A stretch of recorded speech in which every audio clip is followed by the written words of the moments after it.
नमस्कार दोस्तों, आप सबका हार्दिक स्वागत है इस नई कहानी में जिसका शीर्षक है हम सफर भी तुम ही हो। कहते हैं जब बुरा वक्त आता है तो अपने भी साथ छूट जाते हैं, और जो साथ देता है वो बिना मतलब के तो कतई नहीं। संस्कृति के साथ भी ऐसा ही हुआ जब उसके पति अविनाश को कोरोना हुआ था। जब अविनाश सुबह समय पर उठा नहीं तो संस्कृति को चिंता हुई। उसने अविनाश को उठाते हुए उसके माथे पर हाथ रखा। माथा तप रहा था। अविनाश को तेज बुखार भी था। 2 दिन से वो खांस भी रहा था। तब संस्कृति घबरा उठी। संस्कृति ने कल इसी वजह से उसे ऑफिस जाने के लिए मना कर दिया था, मगर आज तेज बुखार भी है। उसने जल्दी से अविनाश को दवा खिलाकर माथे पर ठंडे पानी की पट्टी रखी। संस्कृति और अविनाश की शादी को अभी ज्यादा वक्त नहीं गुजरा था। 2 साल ही हुए थे। पिछले साल तक सास ससुर साथ में रहते थे, मगर कोरोना में संस्कृति की जेठानी की मौत हो गई तो सास ससुर बड़े बेटे के पास रहने चले गए। उसके बाद कोरोना का प्रकोप बढ़ता ही गया। पिछले कुछ समय से टीवी चैनल्स पर दिल्ली के अस्पतालों में कोरोना से जूझने वालों की हालत देखकर वह वैसे भी परेशान थी। कहीं वेंटिलेटर नहीं तो कहीं ऑक्सीजन नहीं। मरीजों को अस्पतालों में बेड तक नहीं मिल रहा था। ऐसे में अब उनका क्या होगा, ये सोचकर ही वो काम उठी। जल्दी से उसने माँ को फोन लगाया। माँ, अविनाश को सुबह से बहुत तेज बुखार है, क्या करूं? बेटा, ये समय ही बुरा चल रहा है। राजू भी कोरोना पॉजिटिव है, वरना उसे भेज देती।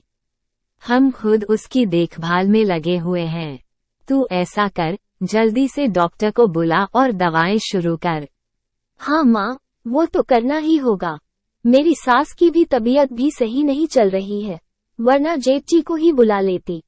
घबरा नहीं बेटी, धैर्य से काम ले, सब ठीक हो जाएगा। माँ ने समझाने का प्रयास किया। संस्कृति ने पति का कोरोना टेस्ट कराया। तब तक फैमिली डॉक्टर से पूछकर दवाएं भी देती रही। इस बीच अविनाश की हालत ज्यादा खराब होने लगी तो वह उसे लेकर अस्पताल भागी।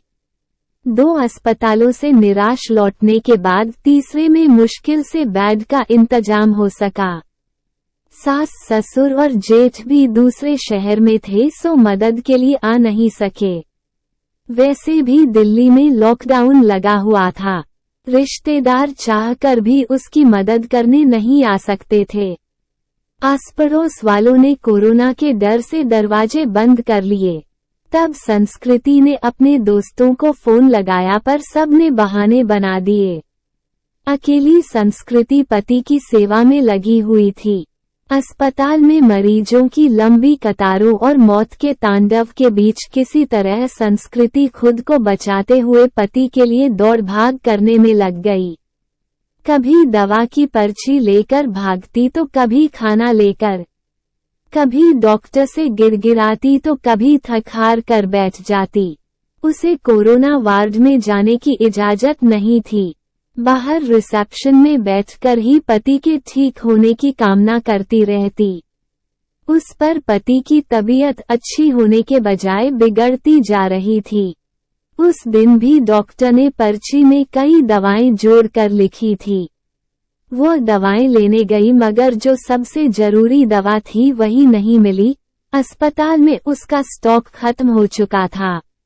अब वह क्या करेगी? बदहवास सी वो अस्पताल के बेंच पर बैठ गई। बगल में ही परेशान सा एक युवक भी बैठा हुआ था। संस्कृति ने उसकी तरफ मुखातिब होकर पूछा, आप बता सकते हैं ये दवा मुझे कहाँ मिलेगी?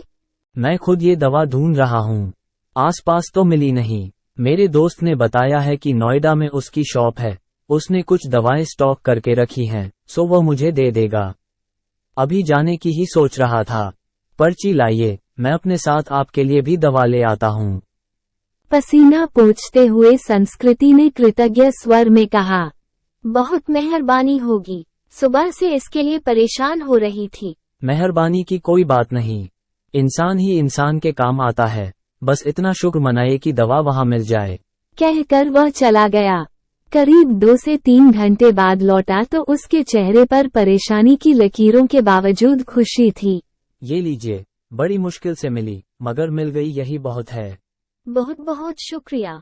कितने की है? अरे नहीं, पैसे की जरूरत नहीं, आप पहले ये दवा खिलाइए मरीज को।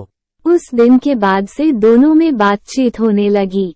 वो अपने भाई की देखभाल में लगा था और संस्कृति पति के लिए दौड़ भाग कर रही थी। दोनों का दर्द एक सा ही था। संस्कृति जब भी व्यथित होती तो उसके कंधों पर सिर रखकर रो लेती। कोई चीज लानी होती तो प्रतीक लेकर आता, संस्कृति को घर छोड़कर आता।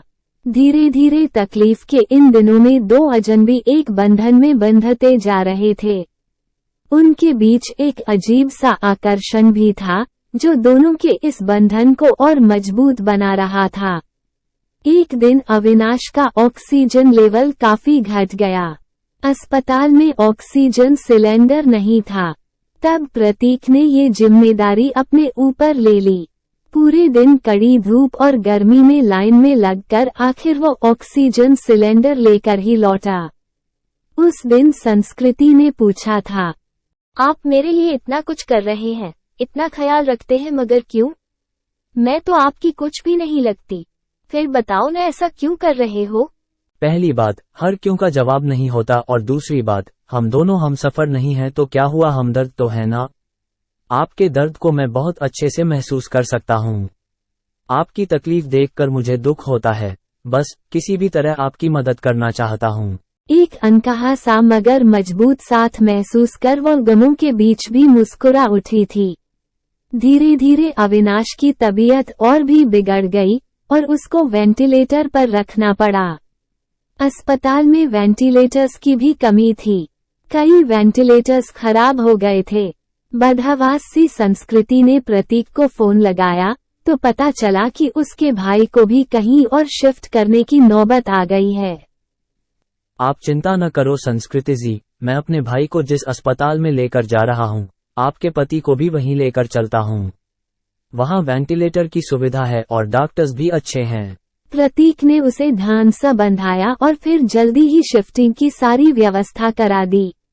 शाम में सब निबट गया तो प्रतीक का हाथ पकड़कर रुंधे गले से संस्कृति इतना ही कह सकी, आप नहीं होते तो पता नहीं क्या होता। मैं नहीं होता तो कोई और होता। अच्छे लोगों की मदद के लिए कोई ना कोई आ ही जाता है। ऐसा नहीं है प्रतीक जी, मैंने अपने दोस्तों, पड़ोसियों और परिचितों सबको देख लिया।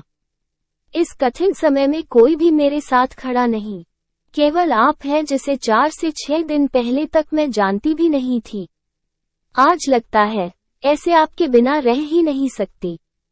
उसकी बात सुनकर प्रतीक ने एक अलग ही नजर से संस्कृति की तरफ देखा और फिर मुस्कुरा कर चला गया। संस्कृति के दिल में अजीब सी बेचैनी होने लगी। वो सोचने लगी कि प्रतीक का साथ इस परेशानी के समय में भी कितना सुकून दे जाता है। अस्पताल में मरीजों के रिश्तेदारों की भागदौड़ और परेशानियों के बीच भी चंद लम्हे वो केवल प्रतीक के बारे में सोचती रह गई। इसी तरह 2 से 3 दिन और गुजरे। अविनाश की हालत काफी गंभीर थी। फिर एक दिन सुबह सुबह संस्कृति को सूचना मिली कि उसके पति की मृत्यु हो गई है। एक पल में संस्कृति को लगा जैसे वो अधूरी रह गई। उसका सब कुछ छिन गया है। प्रतीक ने जितना हो सका उसे धैर्य बंधाया। कोरोना की वजह से वो पति के शव को घर भी नहीं ला सकती थी। लॉकडाउन लगा हुआ था, घर वालों का आना भी कठिन था। ऐसे में उसे समझ नहीं आ रहा था कि पति को अंतिम विदाई कैसे दे। इस वक्त भी प्रतीक ही उसके काम आया। मुश्किल की इस घड़ी में सबसे पहले उसने संस्कृति को शांत कराया, फिर उसके पति को शमशान तक ले जाने का सही से इंतजाम कराया। संस्कृति के साथ वो शमशान तक गया। फिर संस्कृति को उसके घर छोड़ने आया। संस्कृति लगातार रो रही थी, उसके हाथ पैर कांप रहे थे। प्रतीक समझ रहा था कि उसकी तबीयत खराब है, वो अकेली है, सो अपने खाने पीने को लेकर लापरवाह रहेगी तो और तबीयत खराब होगी। तब प्रतीक ने हाथ पैर धोकर और कपड़े बदलकर उसकी रसोई में प्रवेश किया और सबसे पहले चाय बनाई। संस्कृति के साथ खुद भी बैठकर उसने चाय पी। फिर संस्कृति को नहाने भेजकर खुद दाल चावल बनाने लगा। संस्कृति को खाना खिलाकर उसके लिए सब्जी, फल, दूध आदि का इंतजाम कर और सांत्वना देकर वह वापस लौट गया। 2 से 3 दिनों बाद जब संस्कृति थोड़ी सामान्य हुई और पति की मौत के सदमे से उबरी तो उसे प्रतीक की याद आई। प्रतीक उसके लिए अपनों से बढ़कर बन चुका था, मगर उसे पता नहीं था कि वो कहाँ रहता है, क्या जॉब करता है। बस एक फोन नंबर था। उसने फोन मिलाया तो नंबर बंद आ रहा था। संस्कृति घबरा उठी। वो प्रतीक से संपर्क करना चाहती थी मगर ऐसा हो ना सका। 2 से 3 घंटे वो लगातार फोन ट्राई करती रही मगर फोन बंद ही आ रहा था। अब उससे रहा नहीं गया। कुछ सोचकर वो उसी अस्पताल में पहुंची जहां उसके पति और प्रतीक का भाई एडमिट थे। वो रिसेप्शन एरिया में घूम घूम कर प्रतीक को खोजने लगी क्योंकि अक्सर दोनों वहीं बैठे होते थे। फिर वो उसे खोजती हुई कैंटीन में भी गई। हर तरफ चक्कर लगा लिया मगर प्रतीक कहीं नजर नहीं आ रहा था। थक कर वो वापस रिसेप्शन में आकर बैठ गई और सोचने लगी अब क्या करे। तभी उसे वह नर्स नजर आई जिससे संस्कृति की जान पहचान हो गई थी। संस्कृति के पति की देखभाल वही नर्स करती थी। संस्कृति उसे अक्सर अम्मा कहकर पुकारा करती। नर्स ने प्रतीक को भी उसके साथ कई बार देखा हुआ था। संस्कृति दौड़कर नर्स के पास गई। दुखी स्वर में नर्स ने कहा, सॉरी बेबी, तुम्हारे पति को हम बचा नहीं पाए। जो लिखा था वो हो गया, पर यह बताओ अम्मा आपको प्रतीक याद है जो अक्सर मेरे साथ होता था? उसके भाई का इलाज चल रहा था। हाँ बेबी, उसके भाई की भी तो मृत्यु हो गई। वो खुद भी एडमिट है, उसे भी कोरोना है और जानती हो बेबी वो तेरे पति वाले बेड पर ही है, बेड नंबर 125। सच अम्मा, आप उसे पहचानती हो ना? हाँ बेबी, पहचानती हूँ। तेरी बहुत हेल्प करता था, पर अब उसकी हेल्प करने वाला कोई नहीं, अकेला है। वाह, मैं हूँ न अम्मा, अब उसके लिए किसी भी चीज की जरूरत पड़े तो मुझे बताना, मैं उसके अटेंडेंट के रूप में अपना नाम लिखवा देती हूँ। ठीक है बेबी, मैं बताती हूँ तुझे। इसके बाद संस्कृति पूरे मन से प्रतीक की सेवा में लग गई।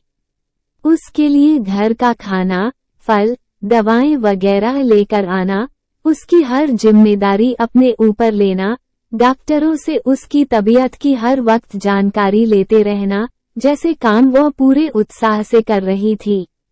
इस बीच प्रतीक की हालत बिगड़ी और उसे आईसीयू ले जाने की जरूरत पड़ गई। इसके लिए अस्पताल के क्लर्क ने उसके आगे एक फॉर्म बढ़ाया।